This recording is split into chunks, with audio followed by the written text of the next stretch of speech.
भौजी छिनार लोग केहन छै? कोरिया न त तू नहीं जाने छी छिनार लोग केहन छै, जे दूसर के घर घुसे छै न वही छिनार हुए छै।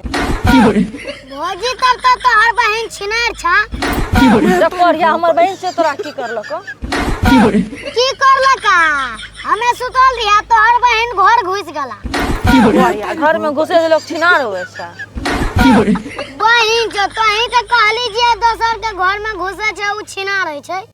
कोरिया घरे टा घुसले से थोड़ी कुछ हुए छै, तोरा कुछ करती हो तब ना होती है छिनार। अरे बहन जो कुछ करे छै तब छिनार होय छै गे। तनी कोरिया के केना समझेगे? हमरा की सोचे छै भौजी? हे यो मुदुर, दूसरा के घर घुसे छै न चुम्मा चाटी करे छै न तब छिनार हुए छै।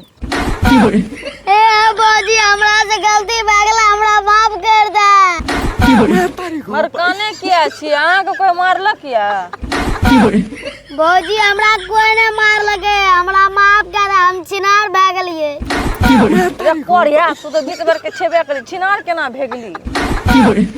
भौजी हम छिनार एही खातिर भ गेलिया, हम तोरा सपना में चुम्मा ले रिया। अरे कोरिया तब ना हम सपना में देखे दी तू हमरा चुम्मा ले रही। बहन जब तू ना सपना में रही, हम तो जागले रहिए। कोरिया को अपनी से ना बका देलके या।